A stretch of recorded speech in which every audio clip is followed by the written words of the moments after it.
Joey and Mandy, everything divorce related. We can put the S back in your ex appeal. Joey and Mandy, the friends you didn't know you needed on my ex appeal. And everything divorce podcast. Hi, everyone, and welcome to My Ex Appeal, your Everything Divorce podcast. My name is Joey Camaro, and I'm here with Mandy Baker. And we are friends that you didn't know you needed, besties. All the way. Ride or die. Ride or dies. So if you are new to our show, welcome. And if you are listening once again, welcome back. Yes. And today's a good day. We are talking money. Yes. Money. People who say that money doesn't matter, I don't know. That's a tough one to say because it does. Even if you might not want a ton of it, maybe, but you need it. You need it. Yeah. So it's good to have a healthy relationship with money. So thank God we have our guests coming in to help us because I think everybody could learn from that. And we're going to ask them, I think, 6 million questions at least. Oh, we could probably do 2 episodes with Cory. I think we could. Yeah, definitely wrap our brain. And that may be what it comes to. This may open up another door for another time. Why no? I'm excited about it. And me too. When you're going to talk about what happened to you specifically and how you kind of overcame the challenges and whatnot, and it's tough. I think when people come in to mediate or coaching clients, the number one thing, and it kind of goes hand in hand with children, because when you're talking about your children, you have to talk about money and how you're going to provide for them and who's going to pay and how much is that going to be and how are we both going to live. So it's all revolved around money. So your number one, if you have children, could be children, but it's money is. Oh, it coincides. Yeah. Completely. Yeah. Yeah. Completely. All right. Well, when he gets here, we'll let him in. Sounds good. How's everything else going? Just, same shit, different day, Mandy. Same here. How about, is he here? There he is. Let's go. And just like that. All right. I'll let him in. Okay. You ready? Ready. Wait, let me take a sip of my coffee. Coffee first. Wait, I'm going to do a product placement over here. Oh, Lord. What are you drinking? Camaro Mediation Coffee. It's a coffee mug. Thanks to our sponsors. Thanks, Mark. All right, I'll let him in with that said. All right, my Ex Appeal listeners, we are here with our new friend and your new bestie, Cory Nichols. We're the friends that you didn't know you needed, Cory, so now you're a new friend. Besties. I love being a new friend. Okay, perfect. Yay. So I'm going to just talk a little bit about Cory. So we met through Amanda, who was on our episode, The Divorce Diet. So if you haven't heard that, you have to go back. She knows your wife, Colleen, who just wrote a book, by the way, shameless plug. And she kind of connected us, and we need this guy in our lives because he's a financial coach and obviously helping people succeed financially. Founder and CEO of Yes Life Financial. Correct. All right. Oh, FBI agent over here. So investment management, investment strategy, taxes, anything financial, Cory is here to help. And on social media. Oh, financial therapist.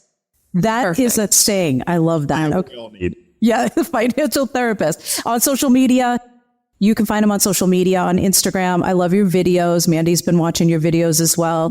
Tips, tricks, do's, don'ts, just little clips on finances and how important it is. And I think we all need that. And when you see it on social media, it's a little bit more digestible, which is really good. Also, a dad and a husband. We just mentioned Colleen is your wife. She just wrote a book that Mandy and I are both listening to. Yes, we are. Now, don't make it weird. Yeah, I know. Soothing voice of my wife.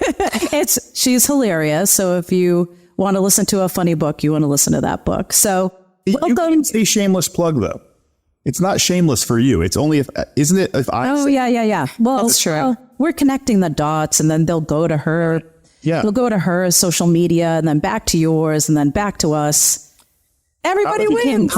She's Colleen _Nichols. And I was like, I got into the Instagram game after her. So I was like, I'm just going to go with Cory _Nichols. That's why. Hard time. They're like, you know how hard it is to find the _. And I'm like, just Google. Just You know what? Just look me up. People find a way to complain. I like the. I think I found you without the underscore. I think it just comes up. Joey, if you have a hard time finding me, I don't want to talk to you. You have not tried hard enough. Because it's not that difficult. Cory, first of all, did you not see all the stuff that I found out about you without even asking you? So I thought It's impressive. Mandy too. Wait till Mandy gets into her 42 questions. I'm just happy. I'm a person who tries to make myself available on the internet. So that's good news. I love that. So welcome to the show, Cory. We are going to talk to you and ask you about a million questions. I hope you're ready. Are you ready? Yes. It went from 42 to a million. So we better be. Yes. I like to exaggerate. It makes it better. Let's go. Okay. So, Cory, tell us first. We want to know who you are. I know I just gave a little snippet, but you tell us who you are. I'd like to know personally who you are too, by the way. It's not always just about the professional setting. I want to know Cory. I'm addicted to the game of golf. Okay. Perfect. It is the number one topic of arguments in my marriage. Is she a golf widow? It's a golf widow. I'm a golf widow. I'm a golf widow too. Like your husband died because he became a golf fan? Is that what it means? No, like they're just always gone. Oh, Always yeah. Sonia. Yeah, I mean, it's winter, so she's a little bit happier, but other than that, yes. All the Same fights over at my house. Is this where we end the you guys are like, Thank you for coming. And done. end the show. Thank you for coming. We're getting somebody else. I mean, do you not? Oh, you can't see, but in my B reel over here, it's the kitchen. So I have a B reel going and it's of my kitchen. And there are 2 golf clubs where everybody puts their shoes. So it's like the shoes and the golf club. I have a golf room in the basement. It's Oh, that's smart. yeah. We do ours in our foyer. Yeah, that makes perfect sense. Love it. So I'm a golfer. Now that we've got that out of the way, we're still friends. I thought I wanted like the corporate life. You know, I mean, I went to school. I graduated with a degree in finance. I have an MBA. I just wanted to go get that corporate gig, hustle for that 6-figure income, like got there, figured it all out and realized I was miserable. And like, remember going on a vacation. I don't know, it was like 2014, 15, probably. Went to Cape Cod, was with like my best friend in the whole world, spent the entire time just researching how to get out of a dead end job. Mm-hmm. Like was just miserable. And so I got a blessing, like in 2016, I got fired from that job and basically said like, all right, well, we're never doing that again. Like since somebody took away that, you know, security blanket, like you kind of feel free to go after it. And so we did. And I tell people in hindsight, like it's been relevant to me recently. I've had a lot of clients or friends who have gone through a job change. They've either been laid off or let go. And I think a lot of people take a layoff as a reflection of themselves and their abilities and their contributions. And maybe that's true in divorce as well, right? Like there's probably some tie here. And oftentimes it's a reflection of the person that you worked for, or maybe in this case, the person that you married, right? But like there is some stuff there where it's like, hey, you know, I walked out of that room going like, oh, like you guys have really screwed this up. Like you just lost a really talented individual and I'm going to go just have massive levels of success. And that's going to be the way that I'm going to show you how much you screwed up. And then I don't shy away from saying like, you know, hey, I worked for a piece of shit. Are we allowed to curse on the podcast? I hope. Yes. I mean, I've met Joey, so I think that that's the case, but it's hard to confirm. And so I never like mentioned my previous employer, but it wouldn't be that hard to figure out. Like I'm on the internet and I have a LinkedIn, like you could figure out who I worked for. Right. And like, I'm totally comfortable with that. Like I've never mentioned you by name. But you're a terrible boss. You're a terrible leader. Right. And so I think people probably feel that way. I mean, I can't tell you how often I run into somebody and they're like, I'm just unhappy in life, but I don't feel like I can get out now, especially if you're in your 30s or your 40s and you're like, I'm established in this. And the idea of starting over just seems too much. So I'm the lucky case where I got fired and forced to kind of reinvent myself. And so got into the personal finance space, which had always been something that I was passionate about, but nothing I had ever turned into a career. And I joked in the opening about financial therapy, and I think it's really true. Like managing your finances would be so much easier if you just weren't a human. But we're all humans. We all have behavioral, flaws. We all have, personal experiences. And really, like, managing your finances is about figuring out who you are, what your weaknesses are, and then, supplementing those particular areas to be better. Yeah. Love that. And so when you say financial therapist, financial coach, what's confusing to me too is, what does that even entail? What's the difference between a financial advisor and when someone's looking for somebody to help them with their finances? It's like there's financial advisors, planners, investment Management advice. Right. It's so confusing to say what could help me just as a regular person. What is the difference between all those things? The problem is there's really no difference from a title perspective. Okay. Like, I hate to say it, right? But it's like being a chief executive blank, right? Like, it's like chief blank, right? Like, are you the marketing officer? Are you the, technology officer? You're like, these people all kind of have the same general work. I work in personal finance. But the problem is that there's just different ways to approach that business. And I always tell people there's what I would refer to as the antiquated model, right? So if we go back 20 years ago, right, financial information specifically around investment was not as readily available as it is today. And so therefore, like, my industry was just about providing access per se. You work with me and I get you access to these investments that aren't readily consumers and so on and so forth. And so that was the justification for their fees and, what they cost to work with. And nowadays, you can go open a Robinhood app or any other investing app. You can be investing in a heartbeat. You can do everything you want entirely on your own. And so I think it's important that financial advisors reinvent themselves and say, what is the value proposition that you provide to your clients? And for me, that's coaching therapy. The hard part is coaching. That word has been used so much that We've talked about that. And a little bit like destroyed just by how much it's around. And, full disclosure, therapist is having its moment as well, right? And it's a regulated term in certain industries, right? And in the finance world, it's not the same way. But, they're really the same thing. It's like my job is to help people navigate their financial lives. There you go. That just very rarely has to do with calculation of the numbers. And so a lot of people come into our office, obviously, for coaching and for mediation, which Mandy and I, we say consulting now because coaching is such a played on word. But people are like, well, what do you, then the consulting term is broad. And so people still want to know, like, it's well, so broad. Right. So when they come in, a lot of times we suggest that they see some sort of financial advisor, something to get their finances in order, whether you're working with a couple or just one person. And they're so afraid to do that. I'm not really sure why. I think they think it's going to be because they think you're going to take their money, right? I think that's part of it. Or that how much is that going to cost? I'm already having trouble financially. Yeah. Now I have to pay somebody to tell me what to do. And that's a double-edged sword. That's part of the equation, right? So part of the equation is just financial advisors historically and typically they're compensated in unique ways that are not like explicitly transparent. And so it raises a lot of questions for people about, like, what is this costing me? What's the catch? What are you doing? That kind of stuff. And so I think people just have their guard up from the beginning, which they should, because there's unfortunately a lot of bad actors out there. The other part of it, though, is, and I'm kind of trying to be the antithesis of this, but most financial advisors operate out of an office with rich mahogany walls and they wear a suit and you say, let's talk about a stuffy topic. But hey, by the way, when you show up to talk about that stuffy topic, let's just make it extra stuffy because I'm wearing the least comfortable clothes I can possibly think. All right. You know what I think about, Cory, when we were doing your intro is I legit just wrote down the Mary Poppins bank. Remember in the movie Mary Poppins when he takes this, oh, come on, y'all. Jesus. He takes his kid to daddy, whatever his face, takes his kid to the bank and they're all old men and they're all in ties and they're sitting on this long bench and the kid's like, get me out of here. Yeah. Like I want to ass and elbows like out the door. Right. So that's funny that you say that. Yeah, it does seem it's still around. Yeah. Very stuffy. I mean, by the way, think about that for anything, right? Like, I mean, we make first impressions, but I used to have this doctor that I went to.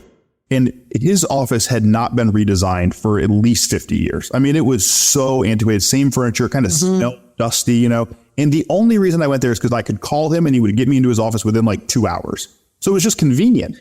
But otherwise, every time I went there, I was like, I would not take any serious medical advice from this because it just didn't feel like a place to do that, right?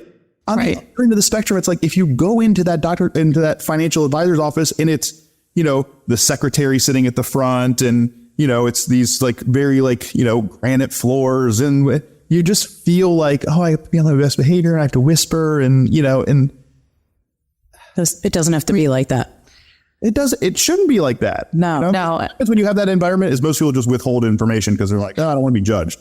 That's totally what I was about to say. Or you feel so nervous about how you're acting that information that you wanted or questions that you wanted to ask just don't come about because you're just nervous. Yeah, you don't feel comfortable. Yeah, you don't feel comfortable at all. So I think that's one of the advantages. Sorry to interrupt you. That's okay. Is nowadays, you know, that saying is you buy from people you know, like, and trust. The hard part about like a financial advisor, like, well, how do I know, like, and trust somebody? Basically, the only thing I have is, you know, I was referred by my brother to this person. And so he trusts them, therefore I should trust him. Like there's like, you kind of some piggybacking off of that or riding the coattails.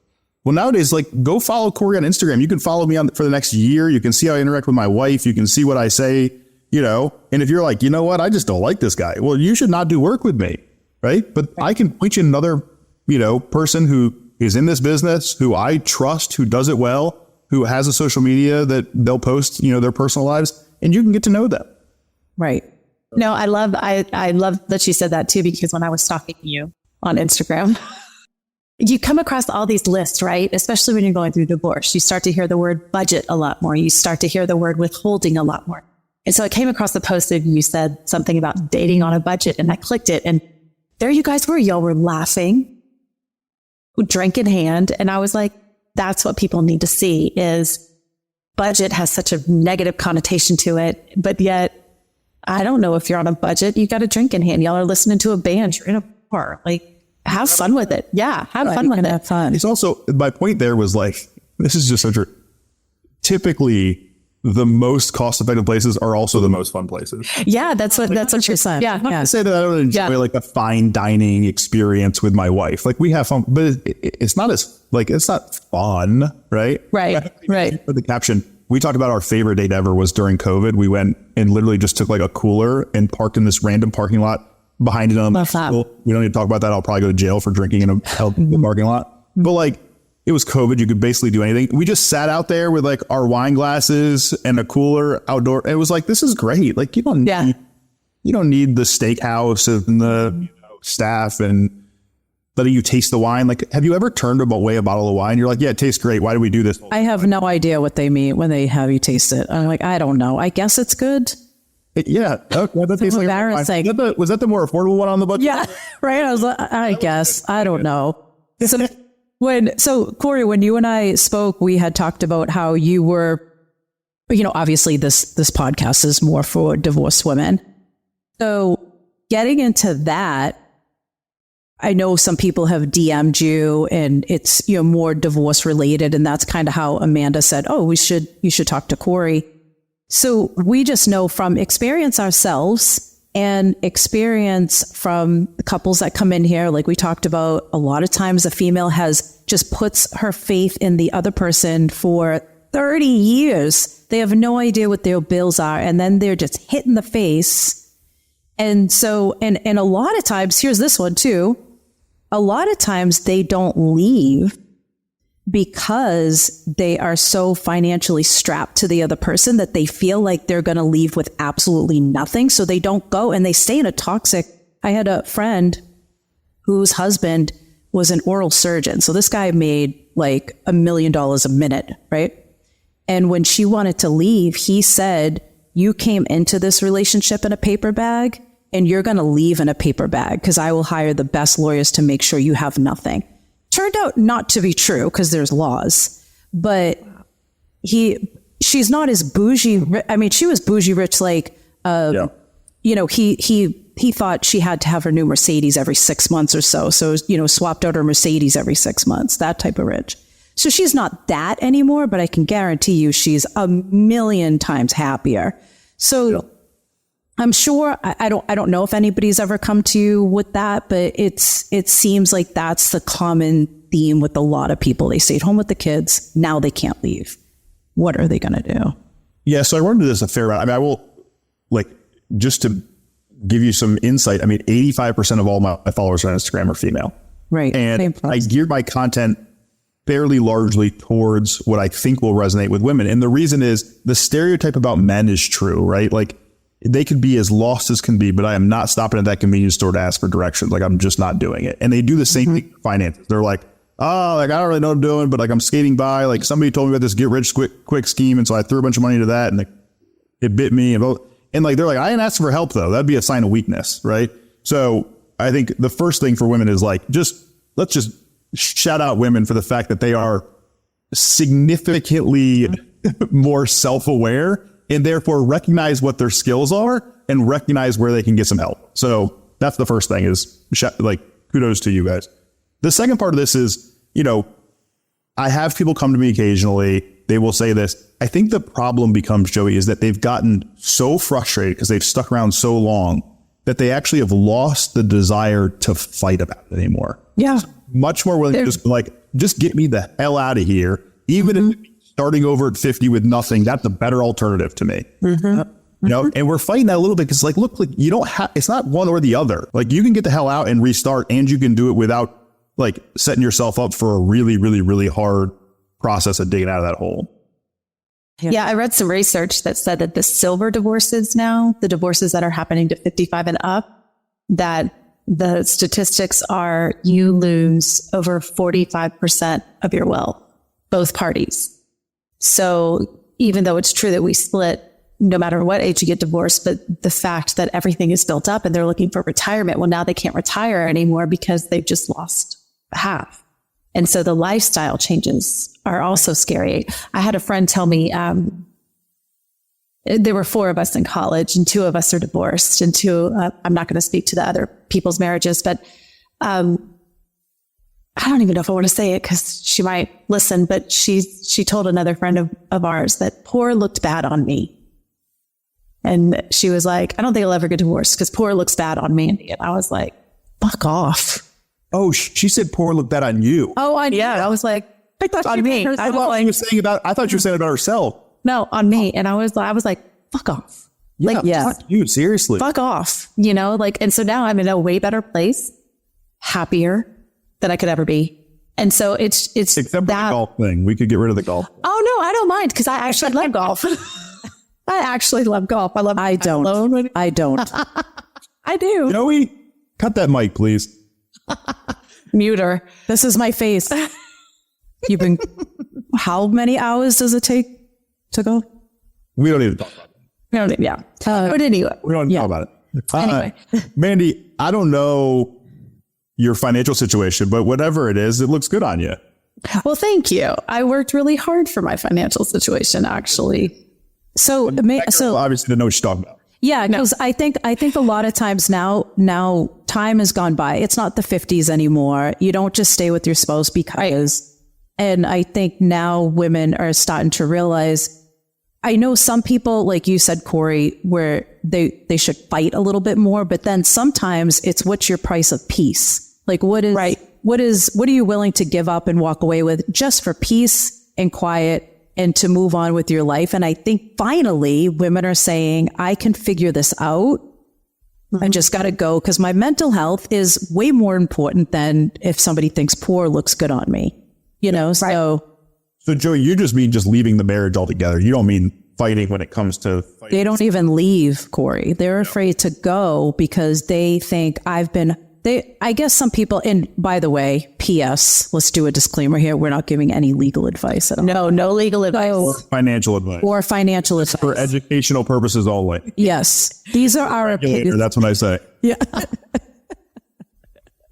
This is for entertainment. Entertaining. We're entertaining you with financial information. So they kind of don't pull the trigger on going, but then you can kind of, it's everywhere too. And then afterwards, even after you leave, you kind of give up and you're like, I don't even know what I'm entitled to sometimes, or I don't care, or I don't know. It's such an unhealthy relationship with money. I think that's where it begins. Yeah. And I think the biggest thing there is regardless of how much you want to avoid your financial life, it is not possible. Correct. Like, I think to your point, right? People go like, I don't want to deal with it. I want to just put it over there and skate by. And we've all been there, right? Like, we're always there's a time in your life you're stressed and you're like, oh, like, I don't want to deal with bills, or I don't want to deal with this, thing or whatever. But whether you're in a marriage, you're out of a marriage, you're, single, in a relationship, you're young, you're old, I mean, it does not matter, right? Like, your financial life is going to take place. Mm-hmm. Either be an active participant in that process, or you can just be, I guess, a victim or a bystander. And it's not going to work out well if you don't take an active role. And so I'm not saying that you need to fall in love with your finances. I'm a big proponent of, automation, and, luckily there's a lot of, ways that you can put things on autopilot and kind of go back to living your life. And I advocate for that a lot, but you do have to be, a participant in that process. Oh my God. And what happens? We're just talking about divorce, but what happens if your spouse passes away? What are you going to do? I mean, that's going to be a shock that day if you don't know how to pay your bills. So or like you, Cory, you lost your job and you didn't know. I'm assuming you didn't know the day that you walked in. Yeah. No, I did not know. I mean, I knew that I was being outspoken about things that, may lead to that outcome eventually. I didn't think it was then. Right. And yeah, I was the only income earner. It's not like I was, half of our income. I mean, Colleen was staying home with our first kid and she was like 7 months pregnant. I mean, it's not, what an ideal situation. But I remember, I mean, she says it in the book too. I mean, I felt like a new human that day. Yeah. She said you looked good. I'm sure that's what women feel like too when they finally do it. They're just like, finally, like, I've been carrying this burden of wanting to do, feeling like it needs to happen, but I just couldn't get there. We have years. A friend who's going through a divorce right now or through separation. And, she texted us the other day that she had a really tough conversation with, her spouse. And, I just said to her, like, hey, I'm really proud of you. Like, it's one thing to tell somebody to have that conversation. It's a totally other thing to actually do it. Right. Oh, amen. Yeah. It's easy for me to sit in my shoes and say, you need to have this conversation. It is a completely different thing to sit that person down and have a really unenjoyable conversation. So yeah, especially it's like, you deserve some kudos because it's not fun, not easy. No, we call it the shit tornado over here. And my ex appeal, it's a shit tornado. And it's like, and sometimes it starts dying down a little bit and you're like, oh, we're good. And then the shit tornado just comes right back again. Sirens going off and you're back at it again. So it is a tough conversation to have for sure. Yeah. Well, going into that, let's say that a woman doesn't have any control. The mortgage is in her spouse's name. The cars are in her spouse's name. The credit cards are in her spouse's name. She's got nada cabada. And how does she even start to build? Because like in Texas, if you go to move into an apartment, they do a credit check on you. And the lower your credit score, the higher the deposit is for like your electricity or your water. So if you were in college and not in Texas and didn't build anything, what's the first, where do you go? Do you apply for a credit card while you're still married to kind of bump it up with his credit until you can knock him off and then start to build your own? What does that look like?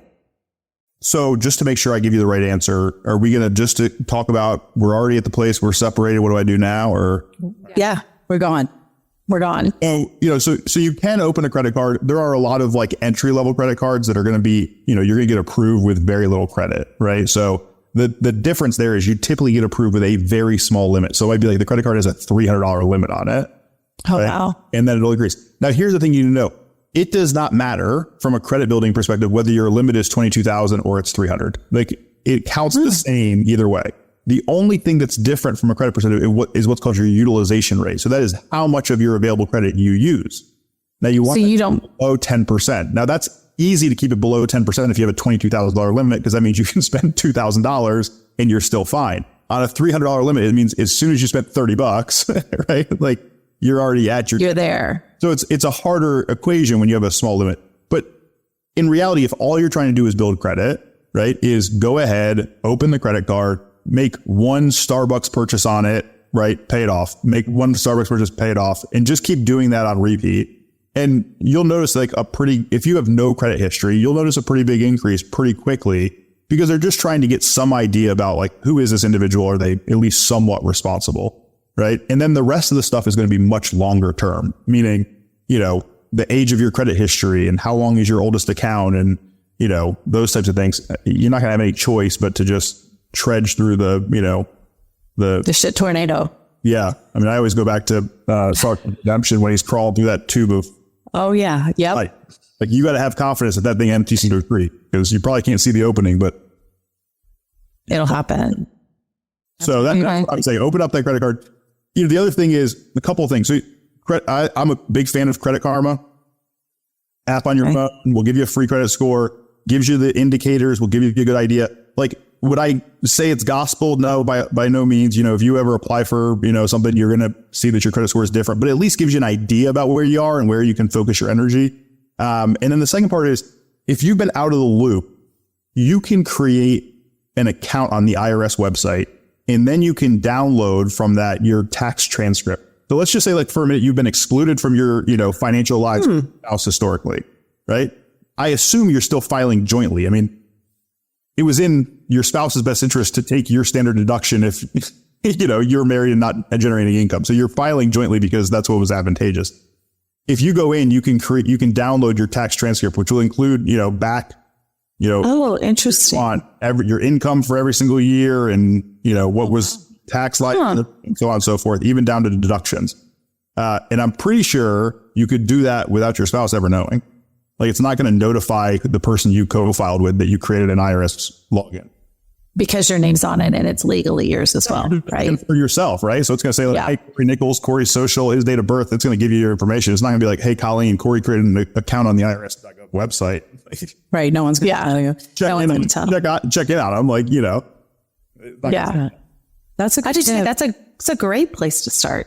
So Credit Karma, I love Credit Karma. It actually, when I was building up my credit, that's what I use because it's almost like a game where you can see the little, and I have my kids on it too, and it's helping them and they understand their credit cards and the utilization and things like that. So I love Credit Karma. Like you said, it's not perfect, but at least it's a jumping off. And I always warn people, if there's a product out there that's free, that means that you are the product, right? So proceed with caution. Yeah. Right? Like it's a data play for them and they're pushing credit cards to you and they want you left and right. Your data is being sold. So just be careful there. Right. But it doesn't mean it's not a great tool. Like, go look at it, get some advice. Okay. That's a good point. Cause it'll say you have an excellent chance of getting this credit card right now. And you're like, I'll take it. So by the way, you have to be careful. So Mandy, to your point, like it does not make sense to go and open multiple credit cards. That's not going to be advantageous. Right? Because they have a bunch of hard credit inquiries. That's going to impact your credit score. Open one, be responsible with it for the first 6 months, then get the limit increased on it away from 300 to a higher number.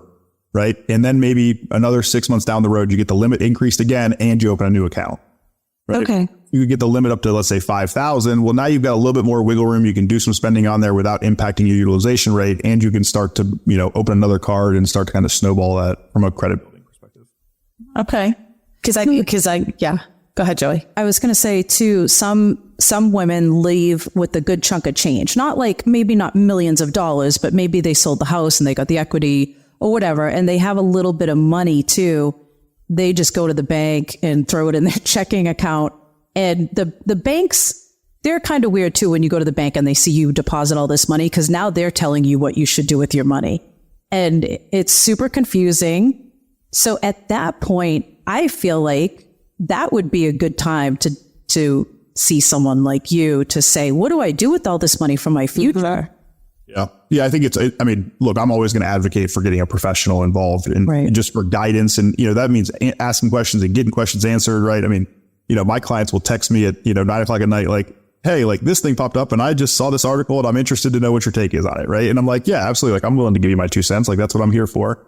But also there's a bunch of things here I want to go over because I think there's a lot of interesting ones. So number one, like, yes, getting it into a bank account is always like top priority. Like if you get a check in a distribution, like get it into a bank account quick. If you lose that check, yes, you can probably stop payment and get a new, but like it's going to be a headache. If you get it into the bank, it's protected by what's called FDIC insurance. So that way, if something happens to the bank and your money's not accessible, the federal government comes in and says, you're fine. Don't worry. We know you put 100,000 in here. You're good to go. So it gets it to a place where it's at least safe. Okay. The second part of this is banks have wealth management arms. So they have financial advisors that work for the bank. And the way that they do like their prospecting is they just pull up the ledgers for clients and go, who has a bunch of money sitting in their account?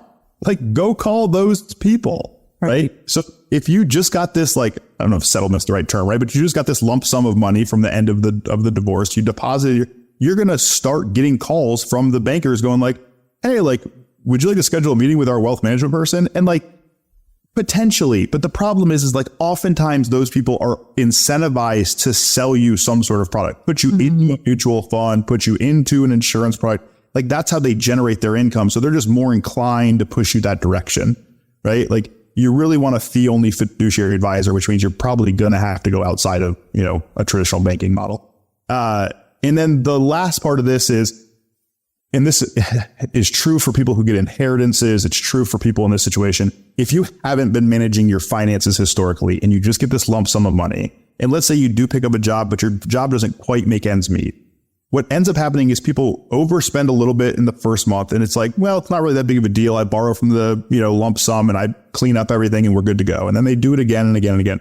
Well, what happens is you chip away $1,000 or $2,000 a month at that. Right. And so now you fast forward 4 or 5 years into the future and you've got really bad habits, but you've been bailed out by this account every time.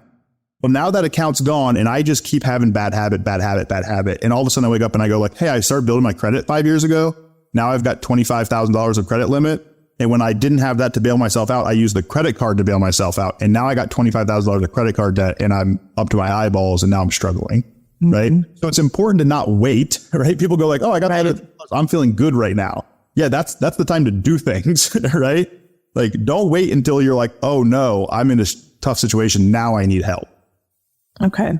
So right out of the gate. Yeah. Right out of the gate. And that does not mean, by the way, you know, if you're new to all this and, you know, I will tell clients who are new to investing all the time, hey, we're not going to invest all of it. We're going to invest some of it. And the reason is I want to get you comfortable and confident investing. Like, you know, there's a saying in investing, which is, do you know how you die on a roller coaster? If you jump off. Okay. The same thing is true in investing. If you stay the course, it's hard to get yourself put in so much trouble. But if you jump off that roller coaster, that's bad for you when it comes to investing. And so the worst thing I can do for an individual is if I get them investing to a degree that they become uncomfortable and they go, I don't want to do this anymore. I'm out of here. Okay. Because now I've created problems, not just in them right now, but I've created this, you know, idea that investing is bad or it sucks or it's unenjoyable. You know, they're not likely to come back to it later on. Right. So it's really, this goes back to that therapy. I got to make sure that if you're new to this, that you see it as not a scary thing. You know, I'm talking to you a lot about education and what are we doing and how does this work? And if you wanted to get your money, how quickly can you get your money? And what's the cost of it? And how does it impact your taxes? And we're trying to make sure that to the greatest extent possible, you understand what's going on. Right. I know that you're not a financial expert. I know that this is not your forte. Right. But we're trying to make sure that you're included as much as humanly possible to understand the process, because I want you to stay the course. So what about the people who, so that we're talking about someone who just got, you know, like you said, in the settlement, 100,000 or something like that. What if they're in what Mandy was talking about? Or should they be building something up first, try to get a little bit of money and try to invest it? Because it seems like these are two completely different people. You know, some people leave with almost nothing, you know, they have to start from, you know, see if they can, I would say either way, someone could work with you, whether it's trying to build up credit and trying to build their life again, or somebody who got a big chunk of change. Either way, it's helpful to get a professional involved and not do it alone. And I always tell people, if somebody schedules a meeting with me and there's no opportunity for me to work with them, because, you know, look, I'm a capitalist. I'm trying to make money. I want to run a business and for my family. Like, I'm not trying to hide that. Right. But if somebody schedules a meeting with me and I say, look, there's not an opportunity today for us to work together. Right. Because it would not be a mutually beneficial relationship. Let's spend the next 15 or 20 minutes giving you as much direction as humanly possible about where you should be focusing your energy right now. Right. It's like, where are you going to get the most bang for buck for your energy from a financial life? Right. So true. I just refuse to tell somebody like, hey, I can't help you, F off. Like, that's Like, Yeah. it's a really bad philosophy. Yeah, we don't do that either. Well, and even that small amount of direction can mean the world to someone who feels lost. Yeah. So a lot of women will also, this happens a lot, is they stay in the house because the house has sentimental value to them, but eventually they won't be able to afford it. So, maybe they get that like buyout right away, like you said, and they have a little bit of a cushion for a little while, but then they didn't realize that they have to keep up with the roof and somebody has to mow the lawn and all these things come up. So it would also, I would think, be beneficial at that moment in time, just because they're staying in the house, to go talk to somebody to say, what does this look like 10 years from now? And you could say, you can afford it now, but I don't know if you're going to be able to afford it then. Yeah. I think I said yesterday in something that it's true, and not that everybody's ever seen my social media, but the amount of money that you spend on a monthly basis is the number one, like, most important data point. Right. So if you think about like, hey, here's what my housing expense is and here's what my groceries are, like, knowing what that all in number is, what leaves my bank account on a monthly basis, is so critical to your exact point, Joey, which is like, well, maybe you can sustain it for 5 years because, you run a $1,000 deficit per month, but you got enough in the bank that you can do it. The question isn't whether or not you can afford it. The question is, do you want to deplete the money that you have in the bank over the next 5 years?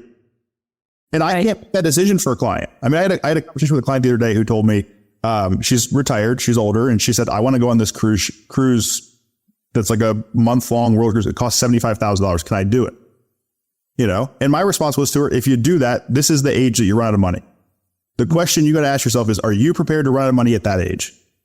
I can't answer that question for you. And the same thing is true here. It's like, you can stay in the house and you can afford this. One of the two things is going to have to change. Either you're going to have to cut back your expenses elsewhere, you're going to run out of money, whatever age it is, or you better find a way to dramatically increase your income.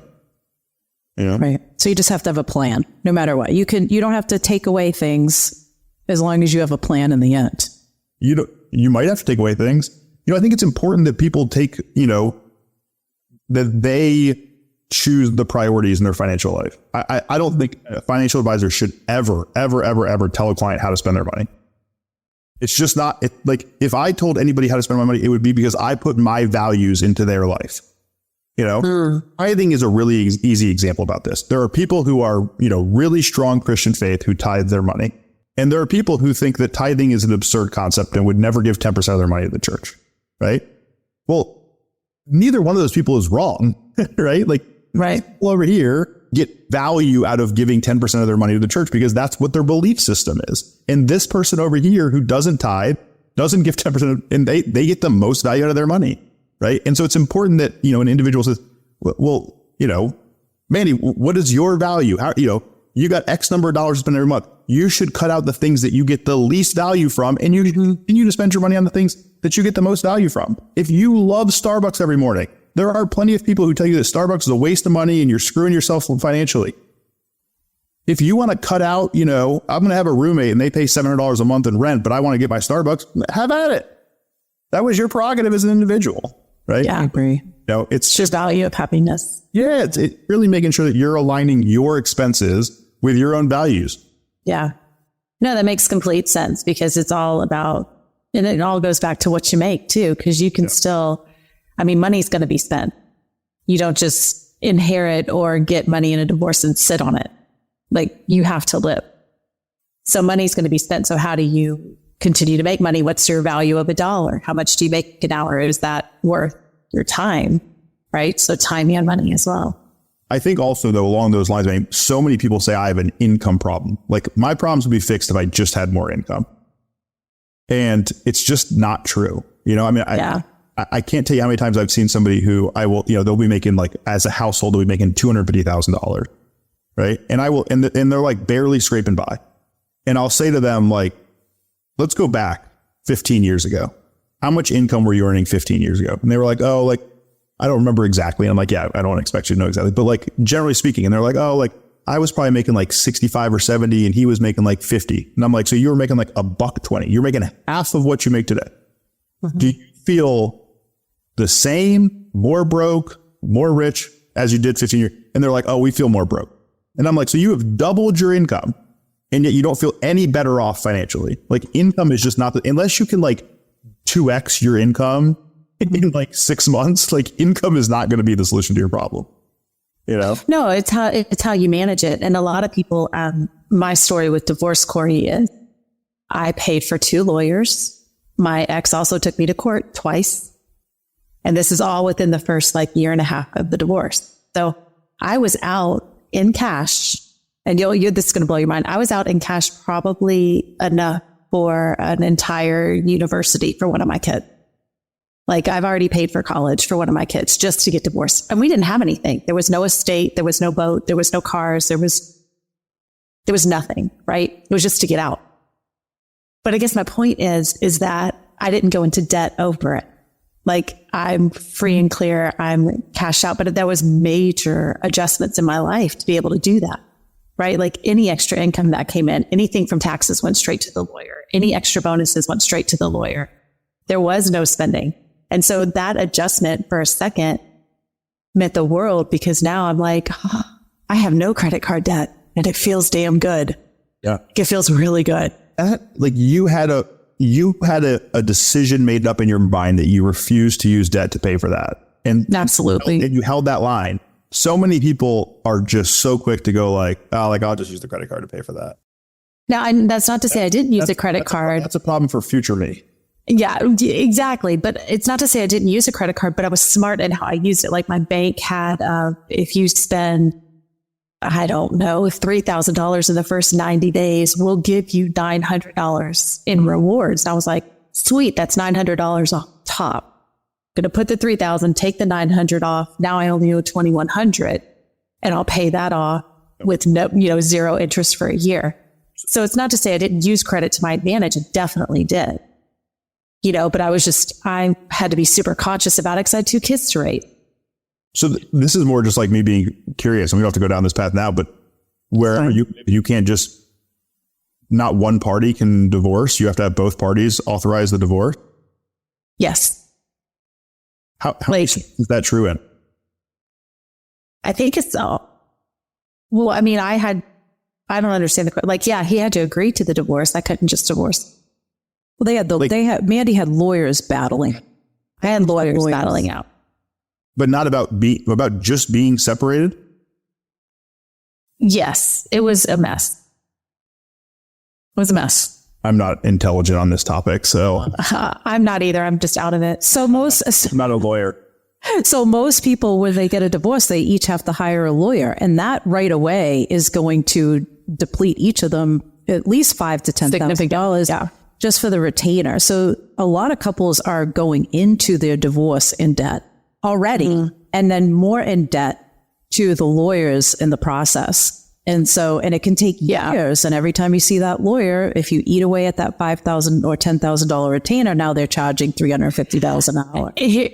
Here's another story for you. So I just got done with my mediation training last weekend, and there were a couple of lawyers in that mediation training, and they got on the subject of family law. And they kind of both put their head in their hands. They were like, oh my God, family law, the divorces, holy cow. One lady said that she's been working with the family so long that the kids went from 2nd grade, and then she, as the lawyer, attended their high school graduation. No lie. The family. Yes. And that's all money. It's all money. Every all must see them. Yeah. So people leave a divorce. It's a mess. We always say, we went to a workshop once, and someone had a really good analogy, and Mandy and I try to use it all the time. When you're getting a divorce, so when you're together, you have one dining room table with one tablecloth on it. And when you get a divorce, you now have 2 dining room tables and 1 tablecloth. How are you going to cover those 2 tables with 1 tablecloth? And that's what people just cannot wrap their brain around, that it's very expensive to get divorced, like to actually pay lawyers or whatever, but it's also very expensive to be divorced, especially if you come to one lifestyle that you're used to. Yeah. I mean, I see this regularly, which is specifically to housing. Housing is so expensive right now. And it's like, well, we could on dual income, right? For a younger couple, we could afford housing in wherever we live. Right. But we can't afford 2 housing expenses on our same income that we had before. It just doesn't work out. And so it's like you're forced into situations and decisions that, but you don't want to make them. You don't want to make it, but that's, I think, that's why people end up going like, oh, I'll just stay. Like, just give up. Right. Suck. I think a lot of times, though, it may be going into it, if both people had a healthier relationship with their finances, they'd have a better understanding, because the fear of the unknown is what gets everybody, and they're not thinking things through anyway. And there's a lot to think about when it comes to a divorce. We had one client where the couple was like, he was like, you just buy me out and I'll move and I'll get a condo. I mean, in theory, that sounds like an amazing thing. The kids stay there till they're in college and then we'll move on. And she said, but if we were married, would we be able to keep this, $900,000 home and buy a $500,000 condo? Well, and also this, if you had like $200,000 in equity, it's like, just buy me out. Oh, because I'm just sitting on this pile of cash of $100,000 that I can buy equity that I have in the house. Right. And refinance.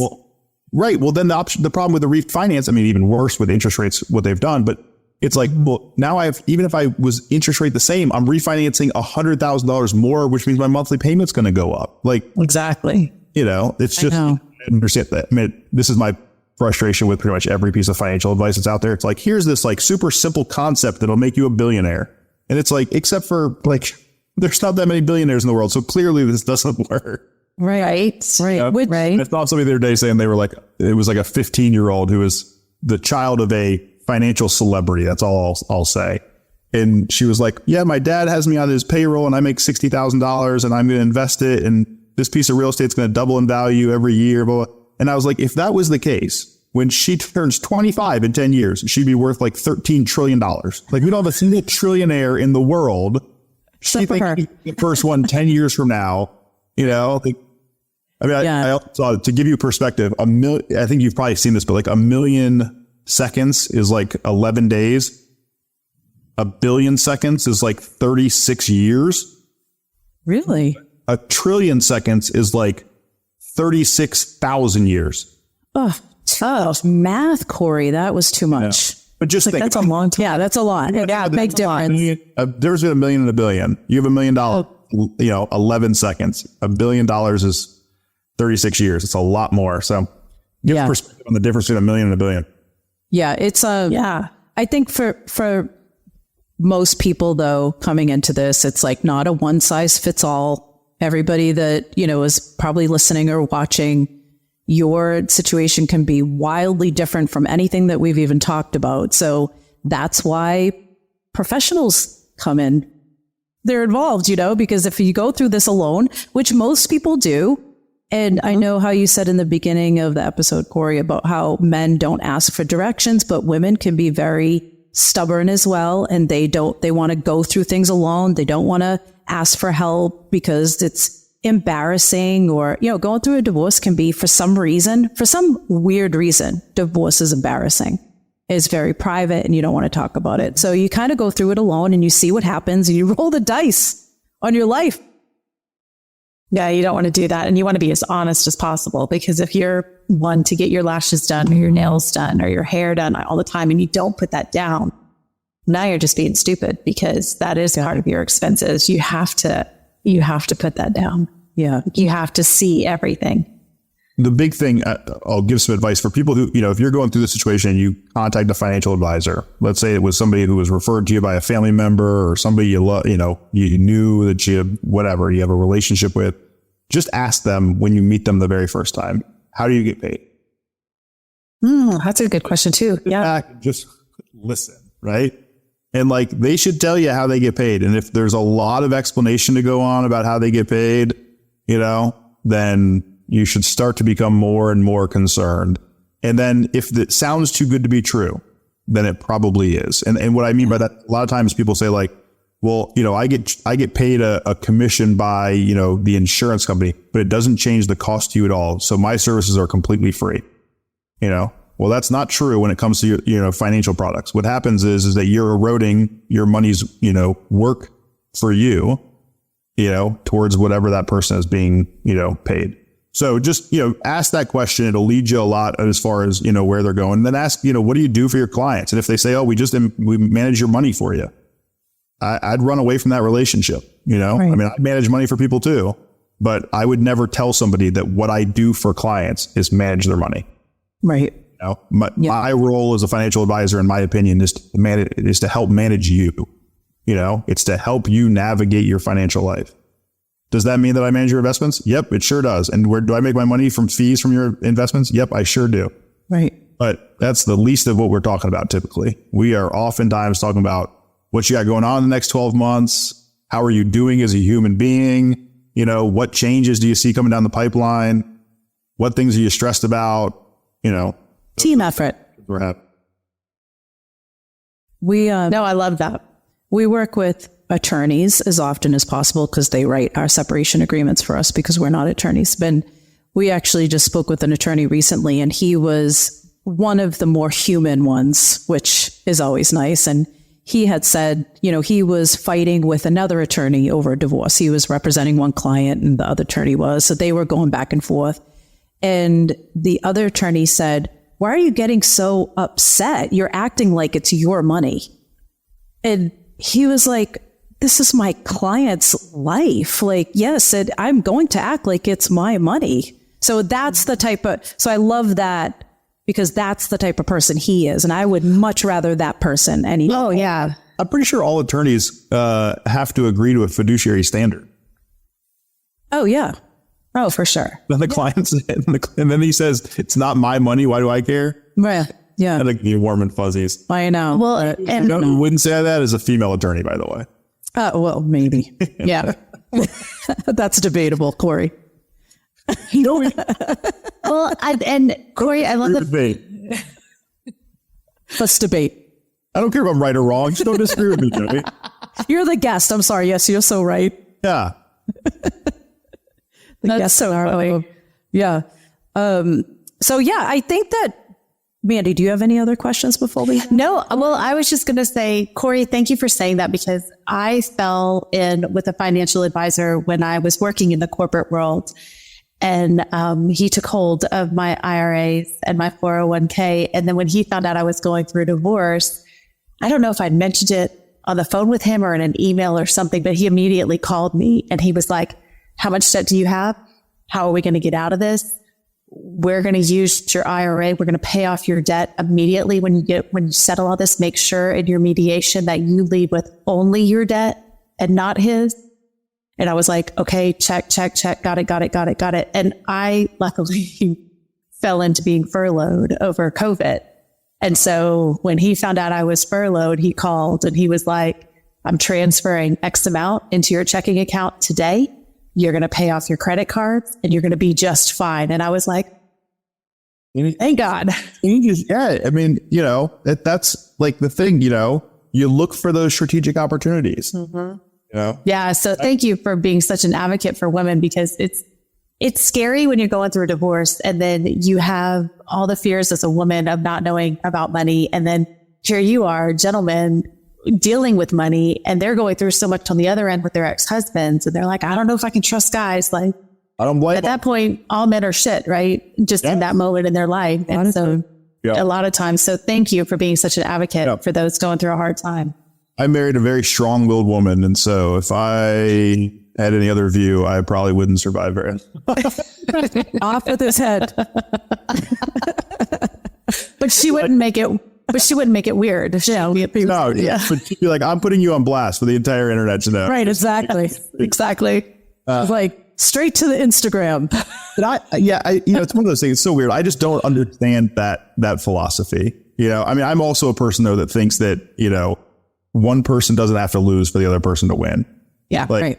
There is a solution where we both are, you know, reasonable and we both are like accepting. It doesn't mean we're both thrilled about it. It doesn't mean this was the outcome we wanted. It doesn't mean any of that's true. Right. But it just is not the case that one person has to win and the other person has to lose. No. But and fortunately, I think a lot of people enter transactions like that and they go, the only way for this to work out is I'm either going to be the winner or I'm going to be the loser of this transaction. And I'm not going to be the loser. Exactly. if you, and typically when you go with lawyers and lawyers duke it out, then that's what's happening. You're looking for a winner and a loser. If you use mediation, it's typically like, okay, here's two really shitty situations. Which shitty situation do you want to be in, or which do you? not meaning, life afterwards, but kind of like you're not going to get everything you wanted. There's checks. Well, you're going back to this. What is it? I read that through divorce, you're going back to the starting line, but with experience. Oh, that's true. And a little bit of trauma. a little bit of trauma. A little bit of trauma. But it's fine. It's all fine. Everything's fine. You know what FINE stands for, right? What? No. Freaked out, insecure, neurotic, and emotional. Oh, that's a good one. Very true. The Italian Job. Mark Wahlberg. Oh. Two movie references. I say that all the time. No, there was what was there? Annie? You did 3. Oh, Mary Poppins, Shawshank Bob. Yeah. Annie. Annie. I'm going to send you the clip. Introduction and the Italian Job. I love it. Well, Cory, thank you guys so much for having me. Yeah, thank you so much for coming. Thank you. I'm not even just joking right now. I'm not even blowing smoke up your butt, but it was pretty helpful. I learned something. It was very helpful. Yeah, me too. You learned too? Oh, absolutely. I took notes. Oh, I've just got to go organize them. Yeah. Oh, will you share your notes with me? Because I didn't take any notes. I will share my notes. Oh, Mandy. Peace be with you. Thank you. What was the thing that you said to me, Cory? The thing? Normal distribution? No, the curve thing? There was a curve. Yeah. Oh, that's what it was. Normal distribution. Yeah, the bell curve. Yeah. I was like, that's enough education for today. I almost made fun of it. And I almost made fun of it earlier, but I was like, you can't reference an inside joke on a show because then nobody else gets it because it's just you and I who know what we're talking about. I just did. I did it. Mandy's going to be like, you got to fill me in after. Yeah. Like, what? Well, no, I know what a bell curve is, and I'm wondering where Joey just fits on it. I didn't know what it was. It is definitely in the tail end of the distribution. You know what? Cory, did you know that we have a flat Joey? I don't know what's going on. Most of the time, I don't know what's happening. Well, and that's where I'm going to reference flat Joey. So we have a flat Joey, and Joey, This? I'm sure she is in California, but she's a very tall cutout of Joey. Like, you know how you see the movie stars? Yeah. So Joey made one of herself, and I have a feeling she's going to make an appearance on this podcast, and I'm going to do a podcast with flat Joey. Did anybody pick up on the fact that she just said Joey made one of herself? Yes, I did. And I'm disappointed, Joey, that you didn't ship it to my house so I could have it sitting back here the entire show. I made it for myself. I didn't have the confidence of somebody who could carve them cut out of themselves. I think I went to like cardboardcutouts.com or something like that. And I just inserted a picture and then I had it sent to the office. But it's like it's like the whole body. Yeah. It's her whole body. To bring this full circle, how well was the lighting in the picture of your cardboard? Oh, it was really good. I'll find a picture. The filter's phenomenal. It was really good. Nobody's going to no one's going to make a cardboard cutout of you. You have to do it yourself. It's true. Like, I could also just listen to you say cardboard cutout all day. and the fact that I can't even say it. Cardboard cutout. There you go. Park the car in Harvard Yard. What am I, a gimmick? Say garage. Garage? No. Sometimes That's not it? that one sounded fine to me. All right, anyway, we digress. Anyway. All right. Well, Cory, thank you. We'll have to bring you on again. Cory. Once again. Anytime. Happy to do it. We Perfect. appreciate it. All right, Cory, thank you. All right, Cory. That was so awesome. Yeah, that was very helpful. That was good. He's fun. Yeah. I think it's nice to have a financial coach that's actually human. Yeah, and I think it's good that if we get questions and things, we can bring him back on. Yeah. I think this to take over. Just, again, like you said earlier, and the other one just touched the iceberg, the tip of the iceberg. Oh, there's so much more. Okay, my X Appeal listeners, you have made it to the end of yet another episode. Keep press and play. I love it. Please head over to our Instagram account, my_X Appeal. I always say it wrong. And make sure you check out our stories and our reels. Give us a like, maybe share, because you never know, even if you're not going through a divorce, you never know who you can help by sharing. Sharing is caring, and we're besties, so we share. We share everything. Okay. All right, Mandy, I'll see you next time. Sounds good. All right, we'll see you next time on My Ex Appeal. Bye, everybody. Thanks to our listeners, sponsors, and our lawyers on My Ex Appeal and Everything Divorce Podcast.